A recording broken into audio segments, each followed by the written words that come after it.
कमिकाज़े drone strike के लिए तैयार है भारतीय सेना। नमस्कार, मैं हूं नीरज राजपूत और आज फाइनल असॉल्ट के इस एपिसोड में बात करेंगे आर्टिफिशियल इंटेलिजेंस और स्वार्म ड्रोन टेक्नोलॉजी के जरिए भारतीय सेना किस तरह से दुश्मन की सीमा में घुसकर हमला करने के लिए तैयारी कर रही है। 73वें स्थापना दिवस के मौके पर भारतीय सेना ने राजधानी दिल्ली के परेड ग्राउंड में अपनी ताकत का प्रदर्शन किया। इस प्रदर्शन में भारतीय सैनिकों के साथ साथ टैंक, तोप और मैकेनाइज्ड इन्फेंट्री तो थी ही, लेकिन इस बार पहली बार भारतीय सेना ने आर्टिफिशियल टेक्नोलॉजी के जरिए स्वार्म ड्रोन टेक्नोलॉजी का भी ताकत का परिचय दिखाया। इसमें खासतौर से 75 ड्रोन्स एक साथ उड़ाए गए इस परेड ग्राउंड में और दिखाया गया कि किस तरह से इन ड्रोन्स के अंदर से भी जो चाइल्ड ड्रोन्स होते हैं, बेबी ड्रोन्स होते हैं, उनको वो किस तरह से दुश्मन की सीमा में 40 से 50 किलोमीटर अंदर घुसकर दुश्मन के जो टैंक हैं, तोप है या फिर उनकी छावनियां हैं, उन पर किस तरह से हमला करते हैं और सटीक निशाना लगाया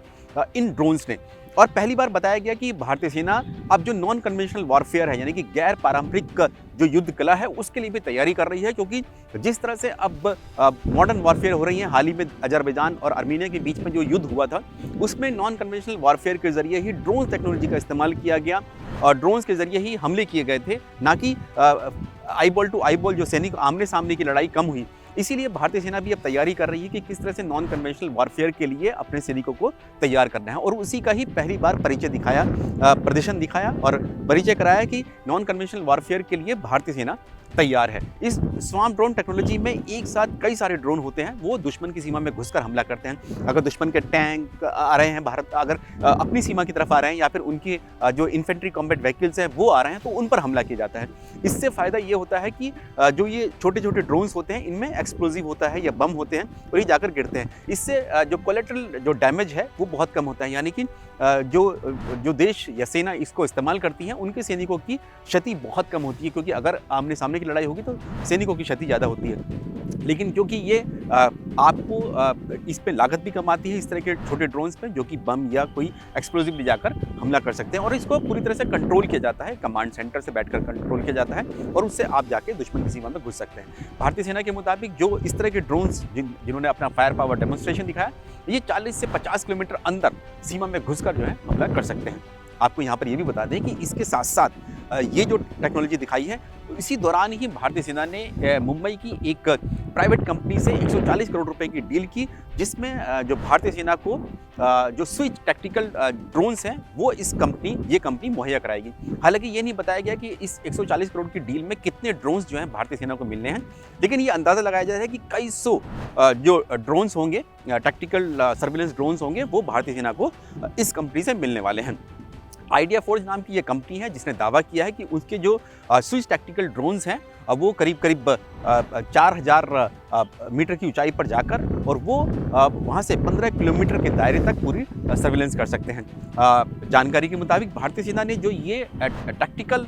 जो ड्रोन्स, स्विच जिनका नाम है स्विच टैक्टिकल ड्रोन्स हैं, जो लिए हैं, ये खास तौर से जो पूर्वी लद्दाख से सटी हुई LAC है, उसकी सर्विलेंस यानी कि उसकी निगरानी करने के लिए लिए हैं। क्योंकि जो पूर्वी लद्दाख से सटी हुई जो LAC है, जो कि काराकोरम पास से शुरू होकर गलवान घाटी, डेप्सांग प्लेन्स, DBO या फिर फिंगर एरिया, पैंगोंग सो और फिर कैलाश हिल रेंज तक जाती है, और उसके बाद डेमचौक और चुमार तक करीब 826 किलोमीटर लंबी ये LAC है पूर्वी लद्दाख में। और यहाँ पर बहुत ऊंचाई वाले पहाड़ हैं, और ऐसे पहाड़ हैं जहाँ पर भारतीय सैनिकों के लिए मुश्किलात आती है कि उनकी सुरक्षा कैसे की जाए फिजिकली, और खतरा बना रहता है कि चीनी सैनिक वहाँ पर घुसपैठ कर सकते हैं। तो इन ड्रोन्स के जरिए ऊंचाई पर जाकर ये ड्रोन्स उस पूरे इलाके की निगरानी रखेंगे, ताकि जो चीनी सैनिकों की जो घुसपैठ है उसको रोका जा सके। साथ ही भारतीय सेना ने यह भी बताया कि जो ड्रोन टेक्नोलॉजी, जो कॉम्बैट ड्रोन टेक्नोलॉजी जो भारतीय सेना इस्तेमाल कर रही है, उसको उन्होंने नाम दिया कमिकाज़े ड्रोन स्ट्राइक। कमिकाज़े ड्रोन स्ट्राइक इसलिए दिया गया क्योंकि कमिकाज़े जो वॉरफेयर है, जो युद्ध कला है, दरअसल ये द्वितीय विश्व युद्ध में जापान ने इस्तेमाल की थी। उसमें जापान के जो फाइटर पायलट्स होते थे या पायलट्स जो होते थे, वो अपने एयरक्राफ्ट्स को ले जाकर दुश्मन की सीमा में जाकर हमला करते थे, या फिर उनके छावनी पर या फिर किसी बेस पर या फिर युद्धपोत पर भी हमला कर देते थे। यह आत्मघाती हमला होता है, इसीलिए कमिकाज़े इसको नाम दिया गया। लेकिन भारतीय सेना का कहना है कि जो भारतीय सेना कमिकाज़े जो वॉरफेयर इस्तेमाल कर रही है, यानी कि युद्ध कला की तकनीक इस्तेमाल कर रही है, उसमें कोई पायलट नहीं होगा, पायलटलेस एयरक्राफ्ट्स होंगे। इसीलिए UAV इसलिए नाम दिया गया है, क्योंकि UAV यानी ड्रोन का इस्तेमाल करेगी, और इसीलिए इसको नाम दिया है कमिकाज़े ड्रोन स्ट्राइक। रक्षा सुरक्षा से जुड़ी हुई देश विदेश की कोई भी जानकारी या खबर आप मुझसे जानना चाहते हैं तो उसके लिए आपको क्या करना है, हमारे इस फाइनल असॉल्ट अनकट के वीडियो के कमेंट बॉक्स में जाकर अपना सवाल या जानकारी पूछनी है। अगर ये सवाल और जानकारी देश की सुरक्षा से कॉम्प्रोमाइज नहीं करती है तो मैं उसका जवाब आपको जरूर दूंगा।